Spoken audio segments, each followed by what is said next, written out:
Hello friends, welcome to Pebbles. நான் உங்கள் கோபி சுதா. நம்ம இன்னைக்கு செய்ய போறது முருங்கைக்காய் குழம்பு. இது வந்து ரொம்ப வித்தியாசமா இருக்கும். அதாவது பருப்பு போட்டு நம்ம செய்யறது இல்ல.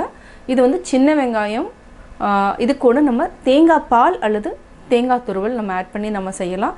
இது கூட வந்து சாம்பார் பொடி ஆட் பண்ணாம குழம்பு மிளகாய் தூள் ஆட் பண்ணி நம்ம செய்ய போறோம். வாங்க எப்படி செய்யறதுன்னு பார்க்கலாம். தேவையான பொருட்கள் 200 கிராம் அளவுக்கு நம்ம சின்ன வெங்காயம் எடுத்துக்கலாம். இதுக்கு அரை மூடி தேங்காய் எடுத்துக்கலாம். தேங்காய் பாலும் ஆட் பண்ணிக்கலாம் நம்ம. இது வந்து நான் வந்து டைரக்டா வந்து தேங்காய் போட்டு அரைச்சிருக்கேன். இதனோட டேஸ்ட் வேற மாதிரி இருக்கும். உங்களுக்கு லிக்விடா வேணும்னா நீங்க தேங்காய் பால் ஆட் பண்ணிக்கலாம்.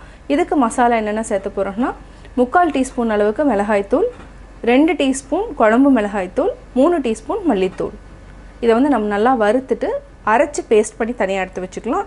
இதுக்கு வந்து தாளிக்கிறதுக்கு என்னங்கிறத பார்த்துடலாம். தாளிக்கிறதுக்கு தேவையான பொருட்கள் ஒரு பெரிய வெங்காயத்தை பொடியாக நறுக்கி வச்சுருக்கிறேன், கருவேப்பிலை, கொஞ்சமாக நம்ம பெருங்காயம் எடுத்துக்கலாம், அதாவது ஒரு சிட்டிகை அளவுக்கு எடுத்துக்கலாம், 2 தக்காளியை பொடியாக நறுக்கிட்டு அதாவது கொஞ்சம் கொரப்பாக நம்ம வந்து அரைச்சிக்கலாம். இது பார்த்திங்கன்னா பெரிய நெல்லிக்காய் அளவுக்கு புளி எடுத்து ஊற வச்சுருக்கிறேன், 4 முருங்கைக்காய் எடுத்துருக்கிறேன். இந்த சைஸில் நம்ம கட் பண்ணிக்கலாம். இப்போ எப்படி செய்கிறதுன்னு பார்க்கலாம். இதுக்கு எண்ணெய் விட்டுக்கலாம். தாளிக்கிறதுக்கு ஒரு 2 டேபிள் ஸ்பூன் அளவுக்கு எண்ணெய் விட்டுருக்குறோம். ஃபஸ்ட்டு நம்ம சின்ன வெங்காயத்தை நல்லா வதக்கிக்கலாம். சின்ன வெங்காயம் நல்லா வதங்கட்டும். நம்ம வாசனைக்கு ஒரு அரை டீஸ்பூன் அளவுக்கு சீரகம் சேர்த்துக்கலாம், ஒரு 10 மிளகு. இது 1 நிமிஷம் வரைக்கும் நல்லா வதங்கட்டும். நம்ம தக்காளியை அப்படியே அரைச்சிக்கலாம்.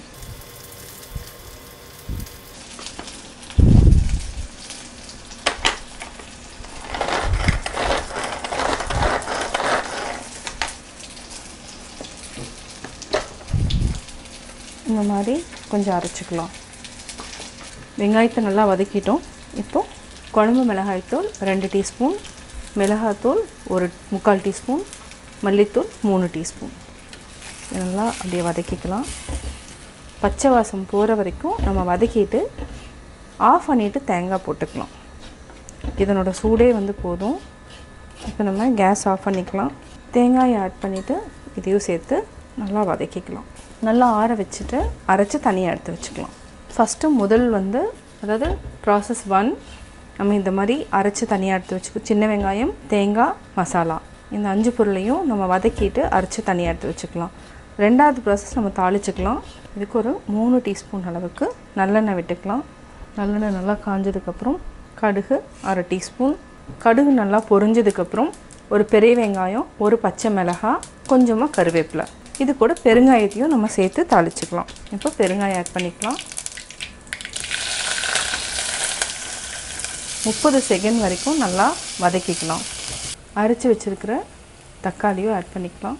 இது நல்லா 30 செகண்ட் வரைக்கும் வதக்குனதுக்கப்புறம் முருங்கைக்காயை ஆட் பண்ணிக்கலாம். இப்போது மீடியம் ஃப்ளேமில் மாற்றிக்கலாம். 30 செகண்ட் ஆயிடுச்சு. கட் பண்ணி வச்சுருக்கிற முருங்கைக்காயை ஆட் பண்ணிக்கலாம்.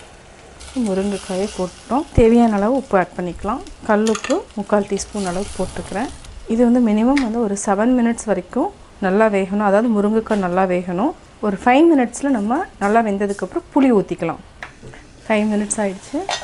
இப்போது முருங்கைக்காய் பாதி அளவுக்கு வெந்திருக்கு. இப்போ நம்ம புளி ஊற்றிக்கலாம். வடித்து வச்சுருக்கோம்.